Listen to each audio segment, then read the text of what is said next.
Bienvenue à tous dans Neutrality Studies. Je m'appelle Pascal Lotaz. Je suis professeur associé à l'Université Goethe. Aujourd'hui, je suis à nouveau accompagné de mon ami et collègue Ian Proud, ancien diplomate britannique et désormais excellent analyste, auteur de la publication Substack The Peacemonger. Je vous recommande vivement d'y aller et de vous y abonner. Il publie régulièrement. Ian publie également souvent sur YouTube, sur différentes chaînes. Ian, désolé, ta propre chaîne YouTube, où peut-on te trouver? Je viens juste de la lancer, elle s'appelle aussi The Peacemonger, mais on peut la trouver sous le nom Ian Proud, The Peacemonger. Donc oui, j'espère y voir du monde. Et l'opposé du pacifisme, malheureusement, c'est ce dont nous devons parler, car les va-t-en-guerre se préparent, ou à mon avis, se préparent à attaquer l'Iran.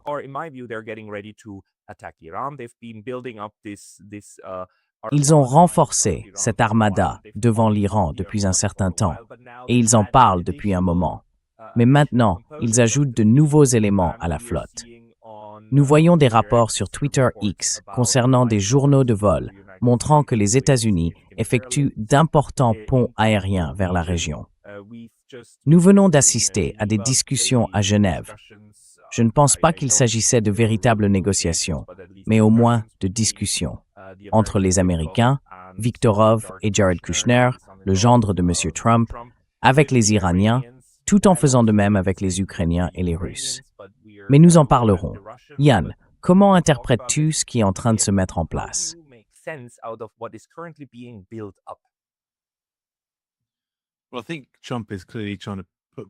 Eh bien, je pense que Trump essaie clairement de faire pression sur le régime iranien pour qu'il conclue une sorte d'accord sur le désarmement nucléaire. Bien sûr, Trump est aussi le président qui, lors de son premier mandat, a abandonné le JCPOA, qui constituait un bon cadre pour le programme nucléaire iranien, un cadre auquel les nations européennes avaient pleinement adhéré et qui permettait en réalité de réintégrer l'Iran dans le jeu international. Rouhani, si vous vous en souvenez, avait pris la parole à Davos à l'époque. Tout le monde cherchait un rapprochement avec l'Iran. L'ambiance était alors vraiment positive. Puis Trump est arrivé et a complètement abandonné tout cela. Il en est maintenant revenu à une rhétorique belliciste envers l'Iran.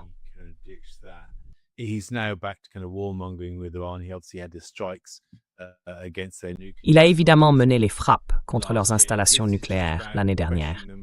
Il s'agit simplement de les pousser à conclure un accord, tu sais, peu de temps après une tentative de provoquer un changement de régime au sein même de l'Iran, une opération qui semble avoir été soutenue par la CIA et le Mossad. Il y a donc deux aspects à cela, à mon avis. Le premier concerne le calendrier. Le volet militaire et le volet du renseignement sont en quelque sorte totalement désalignés. La partie militaire arrive peut-être un peu trop tard de toute façon. Mais en tout cas, malgré la force massive que les Américains ont déployée dans le Golfe,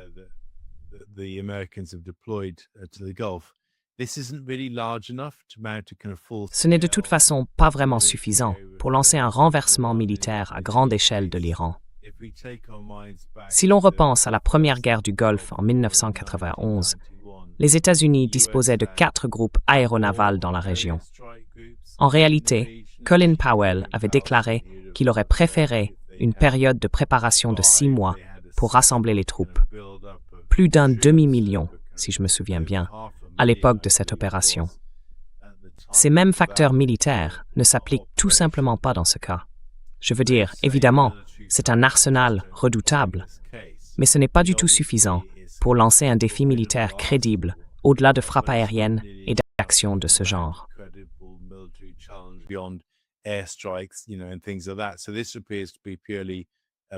Cela semble donc être purement une manœuvre de pression. Mais en réalité, cela a pour effet de renforcer la position du gouvernement iranien et de lui apporter davantage de soutien dans le monde en développement, notamment bien sûr de la part de la Russie et de la Chine. Je ne pense pas que la diplomatie de la canonnière réussira, mais le fait que le gouvernement omanais ait organisé des pourparlers à Genève, à son ambassade, entre les deux parties, est utile. Il semble simplement peu probable que cela change grand-chose, puisque Trump a tendance à modifier sa position assez régulièrement de toute façon.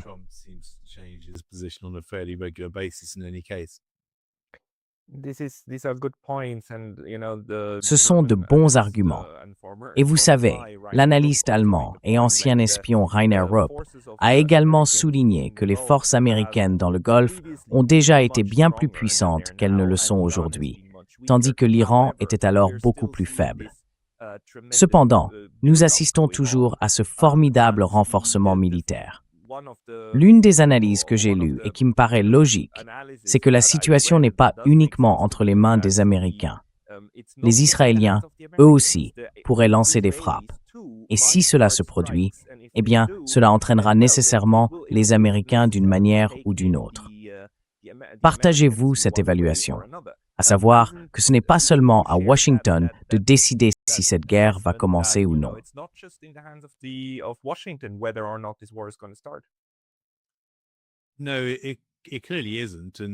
Non, clairement pas. Les Israéliens veulent manifestement provoquer une forme d'action contre l'Iran pour leurs propres raisons internes, bien sûr. Mais Israël n'est pas une grande puissance militaire.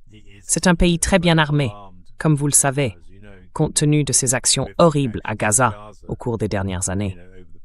C'est évident, mais ce n'est pas une puissance militaire crédible, suffisamment importante ou proche pour offrir autre chose qu'une menace dans le ciel au-dessus de l'Iran.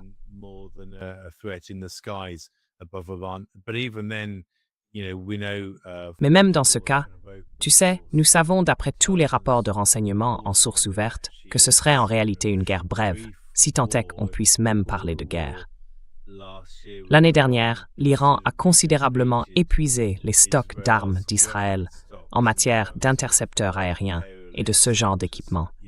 Donc oui, bien sûr, Israël aimerait faire cela avec les Américains aussi. Mais malgré tout, cela ne représente toujours pas, en termes d'échelle, une force suffisamment crédible pour lancer une quelconque attaque terrestre contre l'Iran. En tout cas, il ne semble pas vraiment y avoir de soutien pour cela, nulle part dans le monde en développement, y compris au sein même des États du Golfe.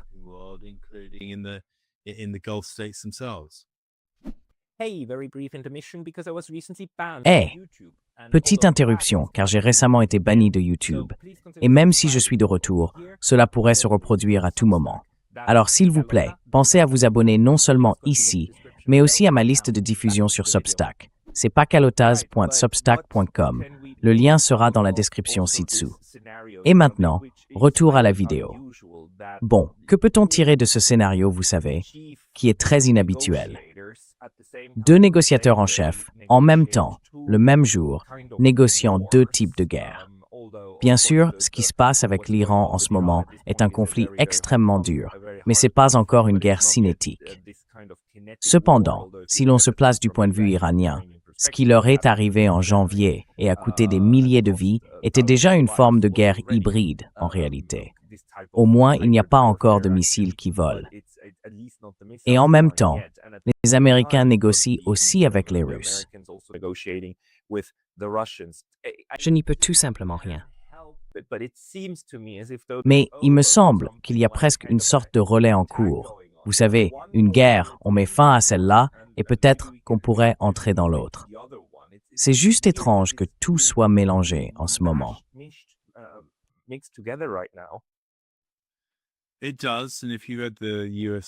C'est vrai. Et si vous lisez la stratégie de sécurité nationale des États-Unis, publiée assez récemment, c'est un document confus. On dirait qu'il a été rédigé par un comité. Écoutez, l'Iran n'est pas la principale priorité de la politique étrangère américaine. Cela peut l'être pour Israël, mais certainement pas pour les États-Unis. Il n'y a aucun intérêt stratégique fondamental pour les États-Unis à provoquer un changement de régime en Iran, même si le changement de régime est une habitude dont ils ont du mal à se défaire depuis des décennies, n'est-ce pas? Bien sûr, la Chine est aujourd'hui un grand adversaire, et la stratégie de sécurité nationale indique clairement que c'est dans cette direction qu'ils veulent se tourner. Il me semble donc assez imprudent de chercher à provoquer davantage.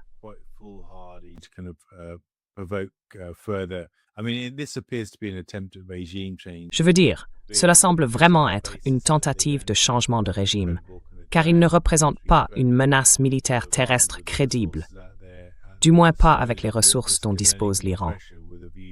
Cela ne peut être qu'une pression destinée à attiser davantage les troubles intérieurs au sein même de l'Iran, et rien de plus. Voyons si cela fonctionne. Espérons que non. Espérons qu'ils puissent parvenir à un accord leur permettant de se retirer de ce type de conflit extrêmement perturbateur, qui, comme nous l'avons vu avec la guerre en Ukraine, aurait des effets dévastateurs pour l'Iran lui-même. Et je le crains pour les négociations visant à mettre fin à la guerre entre la Russie et l'Ukraine.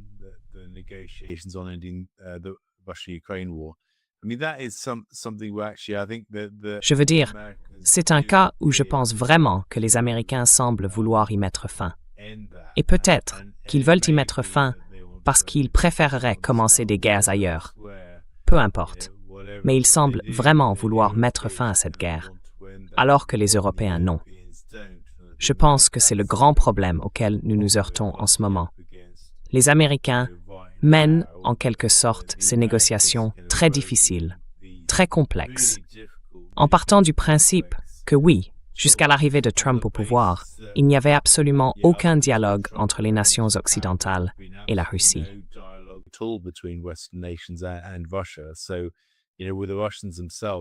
Alors, vous savez, avec les Russes eux-mêmes, ils partent d'une base très faible en matière de confiance dans les négociations. Mais les négociations ont lieu et elles progressent petit à petit. J'espère qu'elles produiront bientôt des résultats. Je considère ces discussions comme un signe fondamentalement positif, même si je pense qu'il existe d'énormes obstacles à la réalisation concrète de la paix en Ukraine, à cause des Européens, mais aussi en raison de la résistance à Kiev, avec Zelensky à la tête.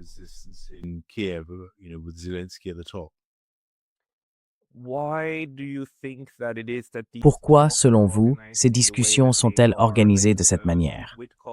Steve Witkoff n'est pas un diplomate de formation. C'est un homme d'affaires et un ami de M. Trump. Jared Kushner est son gendre, un homme très jeune.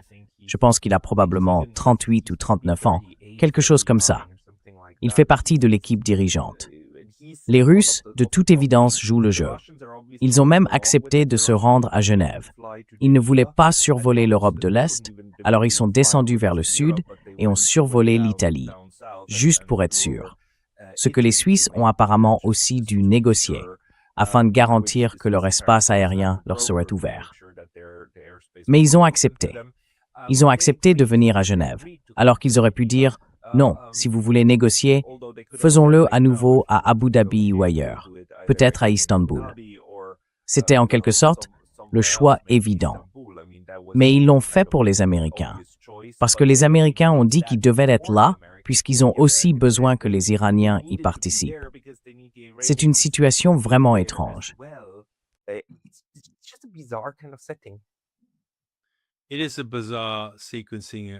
C'est une succession d'événements assez étranges. Je veux dire, les pourparlers de Genève ont eu lieu juste après la conférence sur la sécurité de Munich, évidemment. Il y a donc cette question de proximité en ce qui concerne les négociateurs américains. Quant à l'expérience de Kushner et Witkoff en tant que diplomates, non, ils ne sont pas diplomates. Mais tous les soi-disant diplomates ont en réalité renié la diplomatie au cours des 12 dernières années, depuis le début de la crise ukrainienne.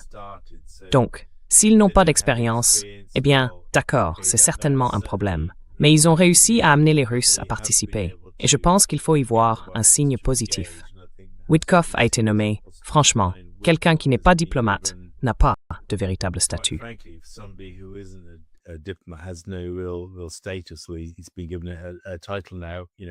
Il a maintenant reçu un titre, vous savez, avec un accès au président Poutine lors de diverses visites à Moscou. C'est un signe que les Russes prennent ce processus au sérieux, quel que soit son parcours ou son CV. Donc je ne vois pas vraiment cela comme un problème du côté russe. Ou plutôt, eh bien je pense que ce serait peut-être davantage un problème du côté ukrainien que du côté russe. Et les personnes qui s'en plaignent ont tendance à appartenir aux médias traditionnels. Vous savez, ceux qui critiquent le manque d'expérience de Witkoff. Ce sont souvent les mêmes, dans les grands médias occidentaux, qui pensent que la guerre devrait se poursuivre. J'accorde donc peu de poids à leurs inquiétudes en ce qui concerne les négociations entre la Russie et l'Ukraine.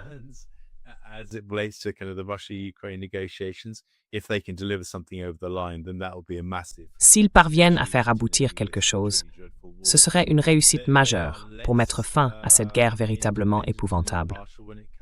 Ils sont moins indépendants et impartiaux lorsqu'il s'agit de questions plus larges liées à l'Iran, étant donné que Kushner, en particulier, entretient des liens très étroits avec Israël et les intérêts en jeu là-bas, y compris certains de ses projets extravagants visant à transformer, vous savez, Gaza en une sorte de Las Vegas sur la Méditerranée.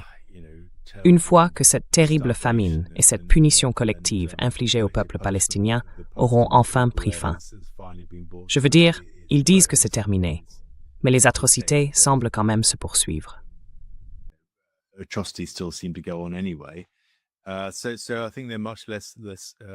Je pense donc qu'ils sont bien moins impartiaux lorsqu'il s'agit de négocier avec l'Iran. Je pense qu'ils ont là beaucoup moins de crédibilité, et à juste titre. Mais qui va intervenir et servir de médiateur? C'est en fait, ironiquement, un domaine où les Européens devraient davantage s'impliquer, vous savez, pour jouer un rôle de médiation, comme ils l'ont fait pour le JCPOA, lorsque l'Europe a réellement joué un rôle de premier plan dans la conclusion de l'accord, à une époque où elle avait une politique étrangère crédible vis-à-vis de l'Iran. Mais malheureusement, les Européens, compte tenu de leur volonté de maintenir la guerre en Ukraine, et c'est là que les deux questions se recoupent, ont en quelque sorte donné carte blanche aux Américains pour faire ce qu'ils veulent en Iran, me semble-t-il.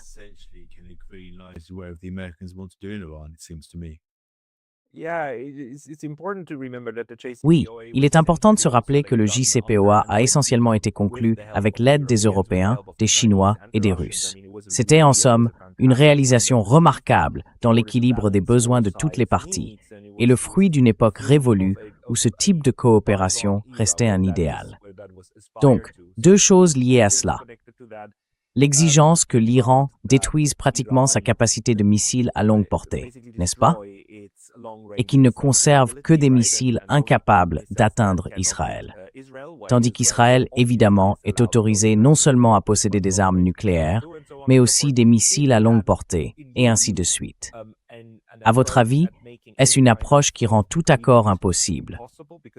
Parce qu'il est absolument évident qu'aucun Iranien ne pourrait jamais accepter cela dans les circonstances actuelles.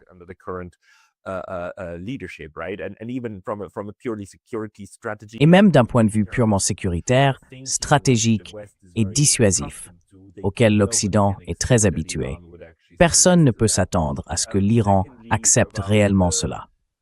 Deuxièmement, à propos des Européens. Lorsque nous regardons le discours que Marco Rubio a prononcé à Munich, il a essentiellement fait l'éloge de l'Empire. Il a dit « Nous devons rétablir l'Empire, et nous devons le faire ensemble. Nous, Américains, vous aimons.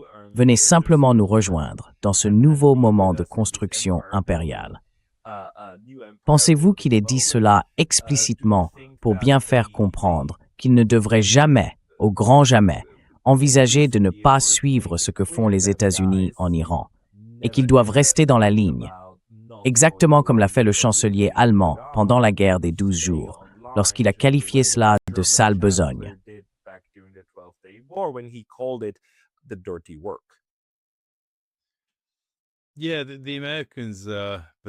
Oui, la position des Américains sur l'Europe est profondément confuse.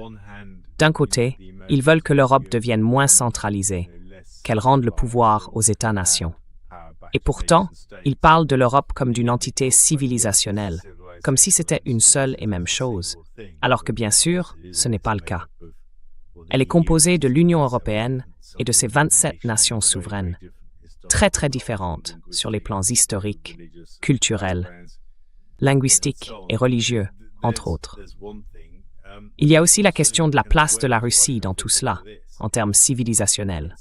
S'ils veulent redonner le pouvoir aux États-nations, où la Russie se situe-t-elle dans cette famille de nations? C'est essentiellement un pays européen, ou eurasien, mais tout de même européen. Comment inclure la Russie dans cet ensemble également?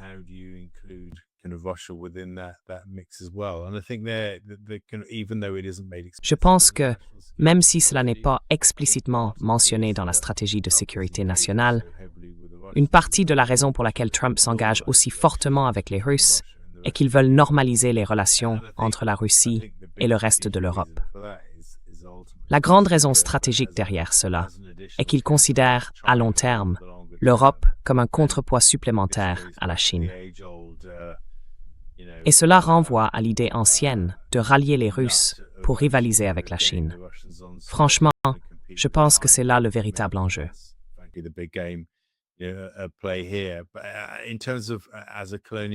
Mais en ce qui concerne le fait d'être une puissance coloniale, je ne pense pas vraiment que les Américains souhaitent qu'une nation ou un groupe de nations conteste leur hégémonie en tant que puissance mondiale dominante. Même si, bien sûr, la Chine est désormais un concurrent de même niveau. À cet égard, je pense qu'ils ont une vision assez patriarcale de l'Europe, où ils considèrent que l'Europe fait partie de cette grande entreprise impériale dans laquelle nous nous regroupons tous pour, en fin de compte, affronter la grande bête qu'est la Chine. Et je pense que c'est vraiment de cela qu'il s'agit. Et vous savez, les Européens suivent le mouvement. Ils disent « Nous ne pouvons pas vivre sans les États-Unis ». Je veux dire, vous avez entendu Macron le dire. Vous avez entendu Keir Starmer le dire. Vous avez entendu Ursula von der Leyen le dire dans leur discours.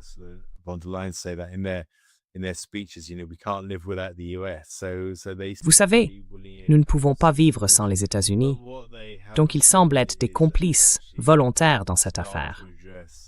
Mais ce qu'ils n'ont pas fait, c'est réellement commencer à s'attaquer aux immenses problèmes qu'ils ont avec la Russie, là où ils ne veulent aucune normalisation avec la Russie, où ils ne veulent manifestement pas que la guerre se termine, car cela pourrait déclencher des pressions encore plus fortes au sein même de l'Europe, à mesure que l'Ukraine cherche à rejoindre ce club.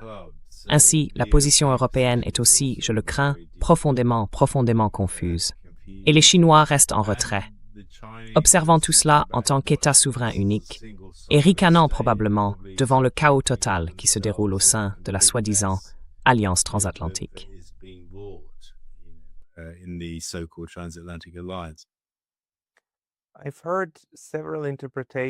J'ai entendu plusieurs interprétations à ce sujet récemment.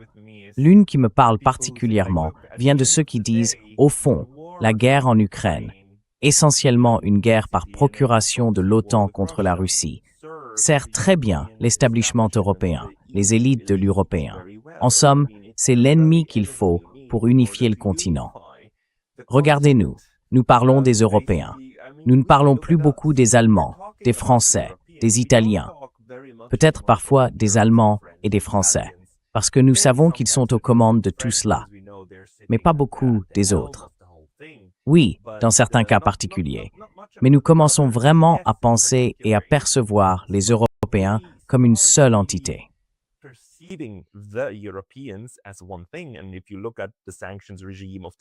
Et si l'on regarde le régime de sanctions de l'UMMR, si l'on considère toutes les compétences que l'UMMR a effectivement accaparées, arrachées des mains des États membres, il se peut très bien que nous soyons dans un moment de consolidation du pouvoir, de consolidation de la souveraineté sous le grand parapluie européen. Quelque chose qui pourrait ne pas être inversé, même si la guerre prend fin. Et c'est quelque chose que les élites de l'UMLA pourraient avoir intérêt à maintenir, car cela sert si bien leurs objectifs. Et la militarisation, n'est-ce pas? Tout État souverain a besoin d'une bonne armée. C'est le moment. Être en Europe, en ce moment, le type de discours sur la militarisation que j'entends, même en Suisse, est stupéfiant. On dit qu'il faut plus de moyens militaires, plus de capacités pour s'intégrer et se défendre ensemble.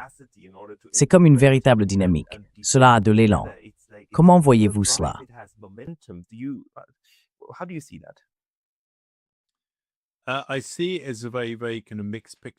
Je vois cela comme une situation très contrastée. D'un côté, les Américains parlent d'inverser cette tendance, de rendre le pouvoir à l'État-nation. Et si l'on regarde les États-nations eux-mêmes, on constate une pression croissante pour ne pas être gouvernés depuis Bruxelles. On le voit déjà en Europe centrale, mais cela progresse aussi en Allemagne, avec l'AfD, et en France, où ce sentiment se développe depuis longtemps. La France est probablement la nation la plus susceptible de quitter l'Union européenne ensuite, si un pays devait le faire. Et bien sûr, au Royaume-Uni, nous avons choisi de quitter le projet de l'Union européenne pour retrouver notre propre indépendance.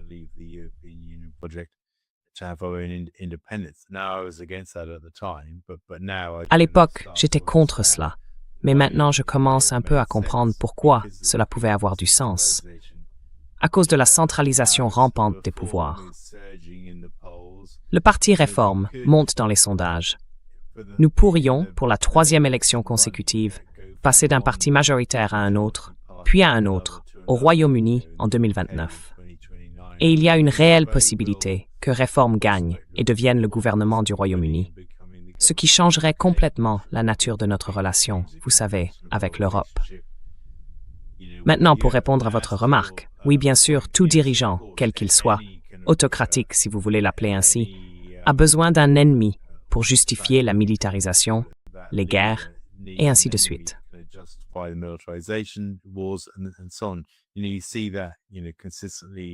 On observe cela de manière constante à travers l'histoire. Pendant la Seconde Guerre mondiale, par exemple, le conflit a été largement alimenté par un sentiment d'humiliation lié à la façon dont la Première Guerre mondiale s'était terminée. Un sentiment sur lequel Hitler a bâti son récit nazi. On retrouve des schémas similaires en Asie du Sud-Est, un sujet que je connais assez bien, notamment dans des pays comme l'Indonésie à la fin du règne de Sukarno, et ce genre de situation. C'est donc une tactique assez classique. Mais je ne suis pas sûr que dans ce cas, cela fonctionne, car on a affaire à un ensemble de nations souveraines, dont les citoyens veulent de plus en plus que leur gouvernement réponde à leurs propres besoins, et non à un grand agenda supranational. Ces agendas plus vastes sont souvent dominés par des guerres qui ont un impact réel sur la société. Le niveau de vie quotidien des gens, le coût de la vie et le sentiment d'insécurité ou d'anxiété qu'une autre guerre puisse leur être imposée, une guerre qu'ils n'auraient pas choisie.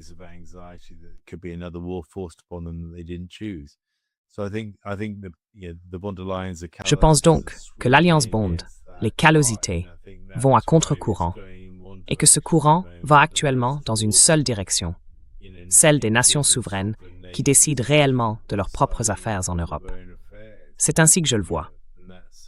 Oui, je comprends la théorie selon laquelle les élites européennes peuvent considérer que cela sert leurs intérêts, mais je pense que s'ils prenaient un peu de recul, ils remarqueraient que les sables politiques sont en train de bouger de manière assez significative en Europe en ce moment et qu'ils peuvent faire bien peu de choses pour l'empêcher. Une centralisation accrue du pouvoir pourrait même ne faire qu'accélérer cette tendance.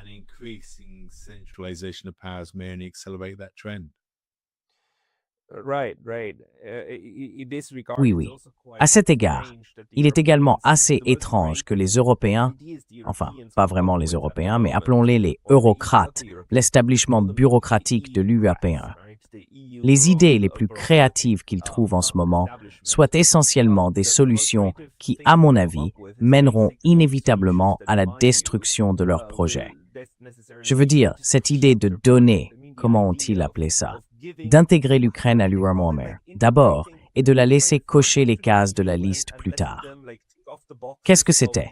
Ils lui ont donné un nom bizarre, quelque chose comme accès avancé à l'URMOMER ou adhésion avancée, quelque chose dans ce genre.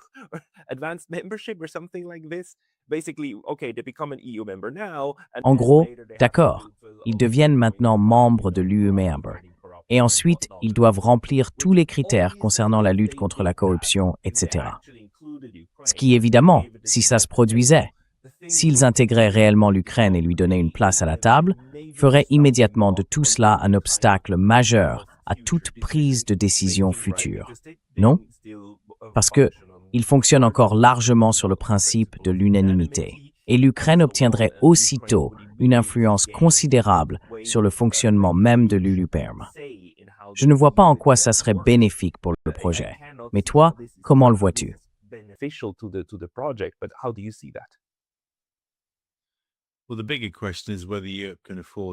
Eh bien, La question la plus importante est de savoir si l'Europe peut se permettre de s'élargir. Et la réponse courte, c'est que non. Son enveloppe budgétaire est désormais fixée jusqu'en 2034. Il n'y a pas d'argent de subvention disponible pour l'Ukraine si elle adhère.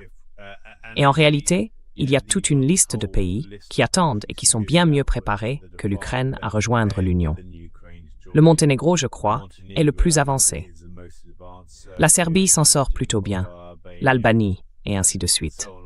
Tous ces pays. Et la Turquie, qui est restée au point mort, peut-être parce que c'est une nation musulmane. Enfin, c'est mon avis. Je ne pense pas que les Allemands voudraient vraiment que la Turquie rejoigne le pays. Mais c'est une parenthèse. En somme, l'Union européenne peut-elle se permettre d'intégrer tous ces pays et de leur accorder les mêmes subventions et avantages que les autres? La réponse courte, c'est non.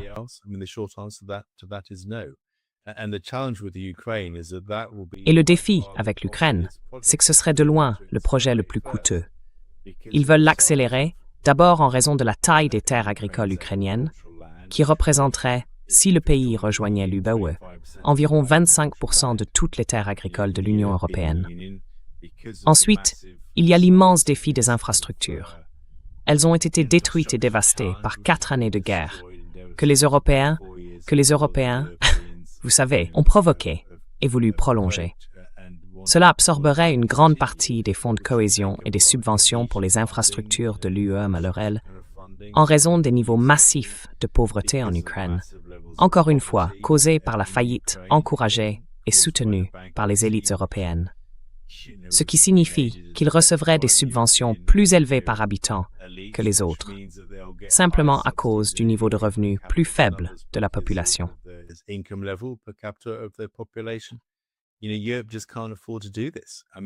Vous savez, l'Europe ne peut tout simplement pas se permettre de faire cela. Je veux dire vraiment pas. Elle n'a pas de budget. De toute façon, son budget est bloqué jusqu'en 2034. Donc, ce qu'on va proposer à l'Ukraine, ce sera quelque chose comme « Eh bien, vous pouvez avoir notre drapeau et vous pouvez venir à nos réunions. » Je veux dire, Zelensky semble déjà assister à toutes les réunions de toute façon. Oui. Alors, qu'est-ce qui va changer? Pas grand-chose. Et je pense que les Ukrainiens ordinaires diront « Eh bien, c'est pour ça que nous avons combattu pendant 4 ans. »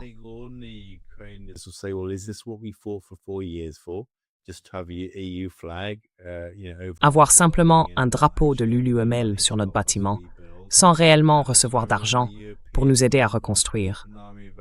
À un moment où les Européens veulent qu'ils maintiennent une armée de 800 000 personnes, ce qu'ils ne peuvent pas non plus se permettre. Et tout argent de l'UE versé à l'Ukraine servira à financer une armée, mais pas à reconstruire des écoles, des hôpitaux, des routes, des centrales électriques ou ce genre de choses. C'est une idée complètement folle qui n'aurait pu naître que dans les couloirs de Bruxelles, qui semble totalement coupée du monde réel. J'ai bien peur de devoir dire que c'est un désastre total.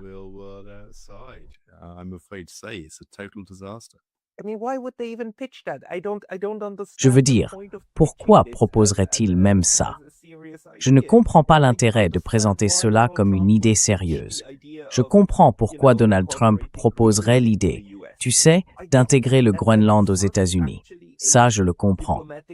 Cela sert en réalité un objectif diplomatique et géopolitique. Soit tenter de le réaliser pour de bon, soit au moins, tu vois, semer la panique dans le poulailler, les rendre très nerveux, puis revenir les rassurer. Le jeu du bon et du mauvais flic, en quelque sorte. Je vois bien à quoi cela peut servir. Mais je ne vois pas en quoi cette idée stupide sert à autre chose qu'à embarrasser les élites de l'UE. Parce que pour tout le monde, il est tellement évident que pour de nombreuses raisons, c'est une idée complètement idiote. Et pourtant, il continue à la proposer.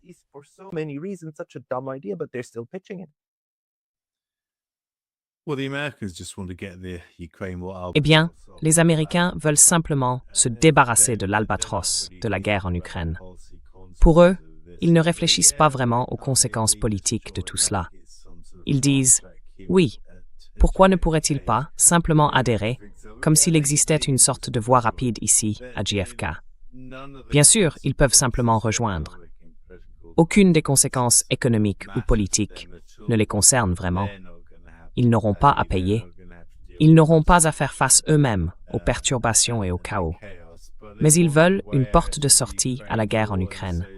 Et donc, pour eux, pousser l'Ukraine à entrer dans l'U-Power avant qu'elle ne soit prête semble logique, à des milliers de kilomètres de l'endroit où les véritables décisions sont prises.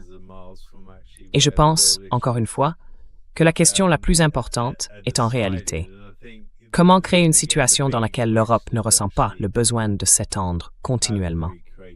Parce qu'une autre façon de voir les choses, c'est de se demander, comment distingue-t-on encore l'OTAN de l'OTAN de nos jours?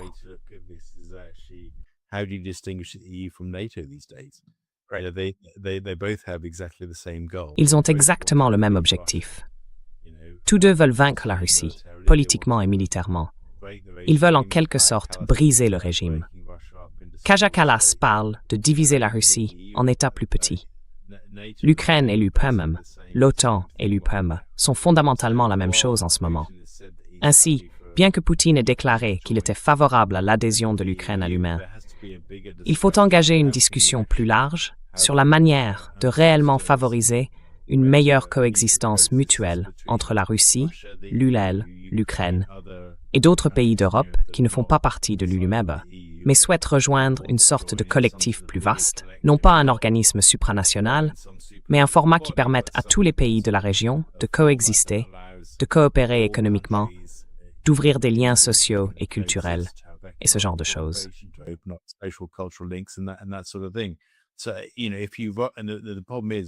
Donc vous savez, le problème c'est vraiment que si l'on précipite l'adhésion de l'Ukraine avant d'avoir eu cette discussion, on risque en réalité de simplement appuyer sur le bouton pause d'une guerre générale beaucoup plus vaste entre l'Europe et la Russie. Parce qu'en admettant l'Ukraine, qui est essentiellement antagoniste envers la Russie et souhaite que l'UE maintienne une posture fondamentalement hostile à son égard, on crée une situation semblable aux pays baltes et à la Pologne, mais en version amplifiée, voulant que l'UE adopte une politique fondamentalement hostile, antagoniste et agressive envers la Russie.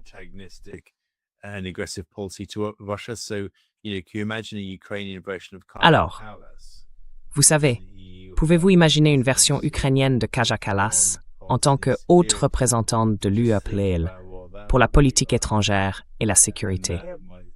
Imaginez simplement ce que cela donnerait.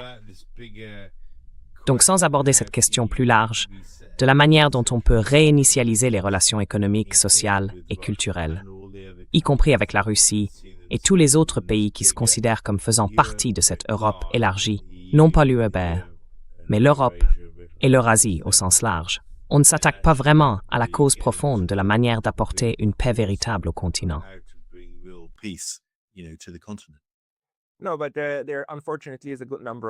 Non, mais malheureusement, il y a pas mal de gens qui ne veulent pas de ça. Je veux dire, nous connaissons le jeu des néoconservateurs. Nous savons, Rubio l'explique très clairement, non? Il s'agit de sphères d'influence, de construction d'empires coloniaux. Et ces gens-là veulent utiliser la violence et la guerre comme des outils de la politique de grande puissance et de l'art de gouverner. Ces personnes malades, surtout les néoconservateurs aux États-Unis, voient tout cela comme un échiquier, comme Jeffrey Sachs ne cesse de nous le rappeler.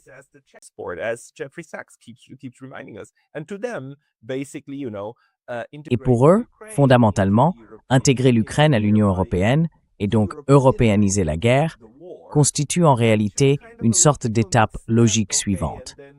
En même temps, ils s'en désengagent du point de vue américain, car les États-Unis doivent désormais se concentrer sur l'Iran ou sur d'autres dossiers, et ils refilent le problème aux Européens pour qu'ils poursuivent ce combat.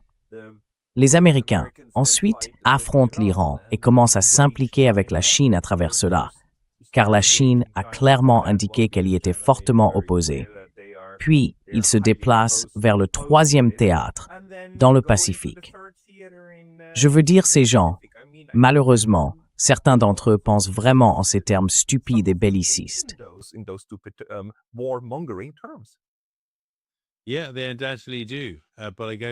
Oui, sans aucun doute.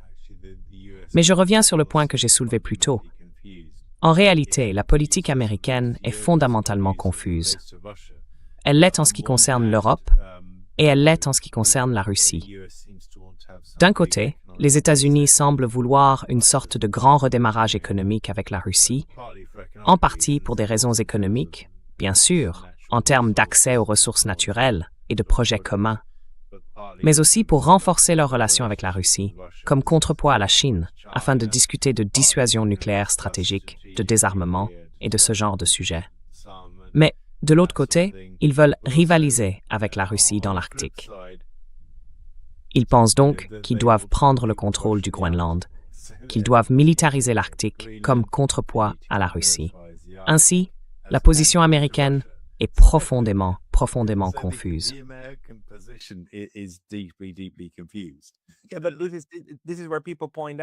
Oui, mais c'est là que les gens soulignent, et même les Russes l'ont dit, que les Américains affirmaient depuis un an que l'administration Trump voulait de meilleures relations avec la Russie et une coopération.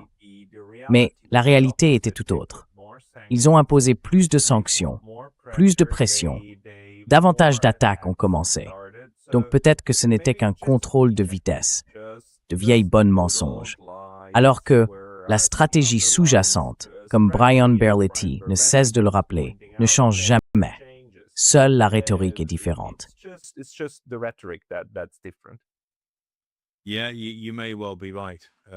Oui, tu as sans doute raison. Mais je pense que Trump est en quelque sorte coincé par la bulle de Washington, dans une certaine mesure. Je pense qu'il y a une part de lui qui voit des gens comme Poutine et Xi comme ses pairs. Tu sais, des dirigeants puissants. Je ne vois pas vraiment que les Américains veuillent affronter la Russie, même s'ils veulent garder les Européens de leur côté. C'est une position très confuse, mais je pense que si l'on remonte à 2017 et à la mise en œuvre de la loi CAATSA sur les sanctions contre la Russie, c'était en réalité contraire aux intentions de Trump.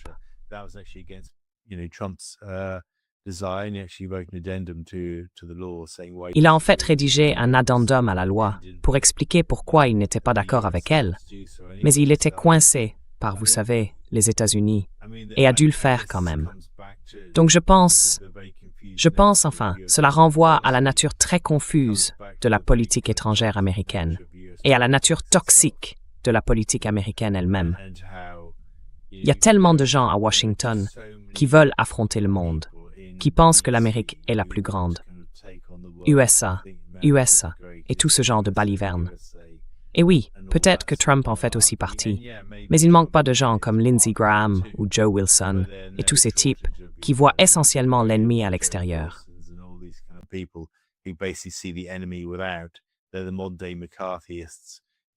Ce sont les nouveaux McCarthyistes qui, dès qu'ils voient un petit pays parler, ne serait-ce qu'un peu, avec la Chine, par exemple, estiment qu'il faut aussitôt l'étiqueter comme communiste ou, vous savez, comme des gens hostiles à l'atlantisme, ce genre de choses.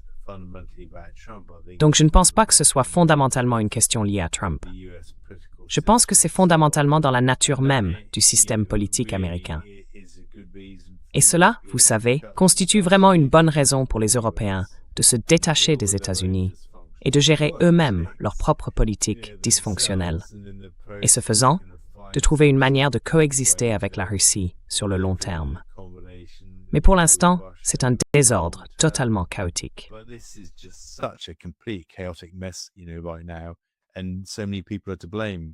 Et tant de personnes sont à blâmer, vous savez. J'ai un peu envie d'en faire porter la responsabilité aux eurocrates là-bas, les dirigeants occidentaux qui voient leur pouvoir s'éroder. Zelensky, qui dirige un régime corrompu à Kiev. Et puis Trump, qui soutient Israël au mépris de toute logique rationnelle et veut provoquer un conflit avec l'Iran.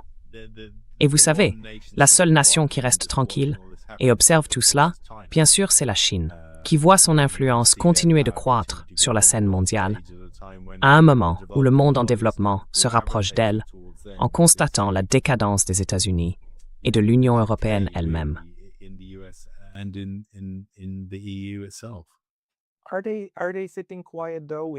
Mais reste-t-il vraiment tranquille? Nous entendons maintenant parler d'exercices conjoints entre l'Iran, la Russie et la Chine. Et il semble que les Russes exportent davantage de pétrole vers la Chine. Alexander Mercouris interprète cela comme un signe que les Chinois commenceraient peut-être à constituer des réserves de pétrole en prévision d'une éventuelle fermeture du détroit d'Ormuz, ce que, évidemment, les Iraniens feraient si une guerre totale éclatait réellement. J'ai parlé avec Stas Krapivnik et j'ai dit, regardez, les Chinois, les Russes et les Iraniens coopèrent, mais ils ne forment pas une alliance au sens où l'OTAN en est une.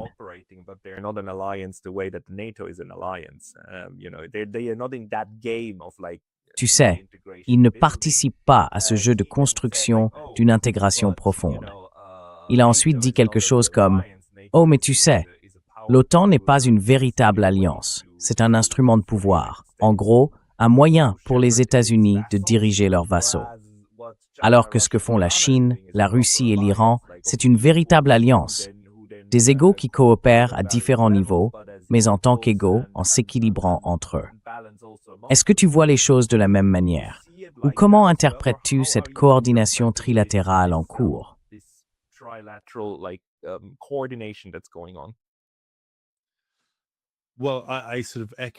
Eh bien, je partage en quelque sorte ce sentiment à propos de l'OTAN, mais je pense aussi que l'OTAN est une énorme vache à lait pour les entreprises de défense américaines. Vous savez, parce que tous ces pays, pourquoi le Monténégro voudrait-il rejoindre l'OTAN? Je veux dire, personne dans l'OTAN ne va se battre pour le Monténégro. Je veux dire, mais personne ne transpire plus qu'eux, tu vois ce que je veux dire? Ils n'ont même pas combattu pour l'Ukraine, et c'est déjà en soi une sorte de tragédie.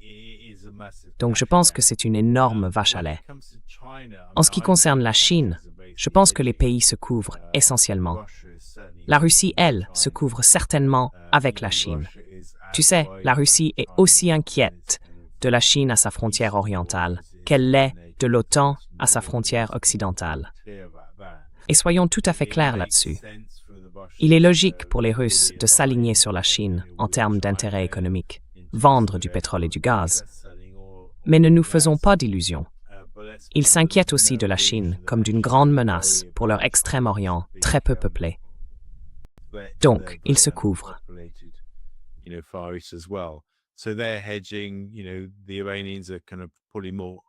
Les Iraniens sont probablement plus étroitement alignés avec la Chine que ne l'est la Russie.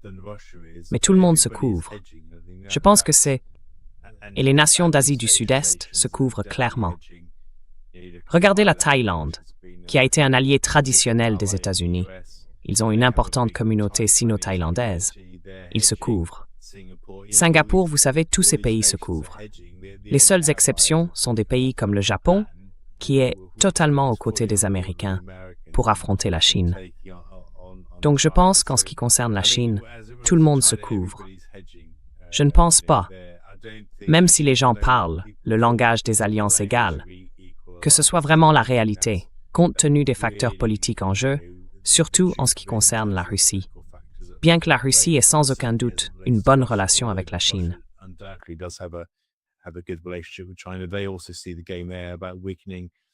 Ils voient aussi le jeu qui se joue là-bas, celui visant à affaiblir le contrôle des États-Unis sur l'architecture et l'agenda financier mondiaux, un objectif que partagent les Chinois. Ainsi, lorsque leurs intérêts s'alignent et se recoupent, ils collaborent. En ce moment, il est logique pour la Russie de s'engager avec la Chine. Mais cela ne signifie pas qu'elle refuse tout engagement avec l'Europe ou les États-Unis, si ces pays parviennent à se ressaisir, bien qu'il n'y ait aucun signe que cela se produise de sitôt.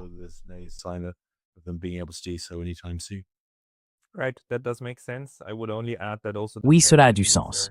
J'ajouterais simplement que les Japonais se couvrent eux aussi, mais de manière interne. Pour eux, tout le discours sur les capacités indigènes est en réalité, du moins pour une bonne partie de l'establishment, concret, dans le sens où, s'ils doivent agir seuls, ils doivent être en mesure de le faire. Ce qui n'est pas une stratégie de couverture avec quelqu'un d'autre, mais essentiellement le fait de se tenir sur leurs propres jambes. Cependant, Yann, c'était très intéressant. Merci pour cette analyse très complète de la situation. Encore une fois, pour ceux qui souhaitent te suivre, ils devraient chercher The Peacemonger sur Substack et The Peacemonger Ian Proud sur YouTube. Y a-t-il un autre endroit où les gens devraient aller?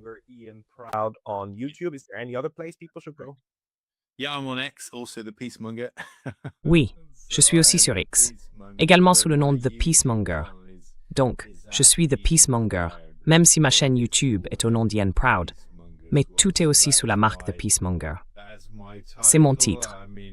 Je veux dire, c'est un peu...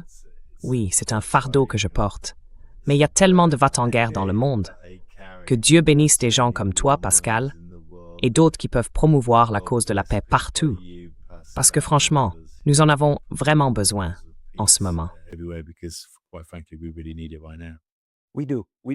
Oui, absolument. J'adore ce nom et c'est exactement ce que nous devrions faire. Tout le monde, rejoignez Ian Proud dans la promotion de la paix aussi largement que possible. Ian Proud, merci beaucoup pour votre temps aujourd'hui. Merci beaucoup, Pascal.